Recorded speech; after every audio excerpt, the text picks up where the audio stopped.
వైఎస్ఆర్ కడప జిల్లా వీరపునాయనపల్లిలో నడి రోడ్డుపై జరిగిన హత్య కేసుకు సంబంధించి 4 నిందితుల్ని పోలీసులు అరెస్టు చేశారు. మృతుడు ఆంజనేయులు భార్య ఫిర్యాదుతో కేసు నమోదు చేసిన పోలీసులు విచారణ చేపట్టారు.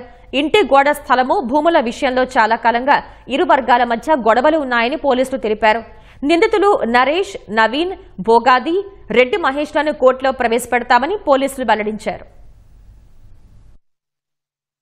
ఈ విఎన్పల్లి గ్రామ వాస్తవ్యులు అనిమల ఆంజనేయులు అలియాస్ సుమా ఆంజనేయులు.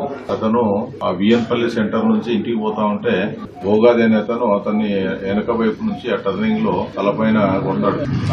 ఆ దెబ్బకు కింద పడిపోతాడు. నరేష్ అనే తర్వాత నవీన్ అతను ఇద్దరు కూడా తన చెస్ట్ మీద పొత్తి కడుపులో ఇడిబాకులతోనే పొడుపు గాయాలు చేస్తారు. తర్వాత నవీన్ గొంతు మీద కూడా పొడిచి గొంతును కట్ చేయడం జరిగింది. దీనికి బ్యాక్గ్రౌండ్ ఏమంటే ఈ యొక్క సుమా ఆంజనేయులకు ఈ నరేష్ వాళ్ళ ఇండ్లు పక్క పక్కలే ఉంటాయి. అలా ఇంటి మధ్యలో ఒక 6 అడుగుల ఖాళీ జాగా ఉంది. ఆ జాగా మాదే అని వీళ్ళు అంటారు. అతను మీది కాదనేసి అది దాదాపు ఒక 10 సంవత్సరాల నుంచి వాళ్ళ మధ్యలో తగరారు ఉంది. అది ఎంతకు సెటిల్ కాలేదు. ఈ యొక్క భోగాదికి ఇతనికి ఆంజనేయులకు ఏమరంటే ఈ భోగాది అనే అతను సుమారు 2 సంవత్సరాల కిందట వాళ్ళ పూర్వీకుల నుంచి అనుభవపూర్వకంగా వచ్చినటువంటి పొలంలో నిమ్మ చెట్టు నాటాడు. ఆ నిమ్మ చెట్లను ఇతను నరికివేయడం జరిగింది.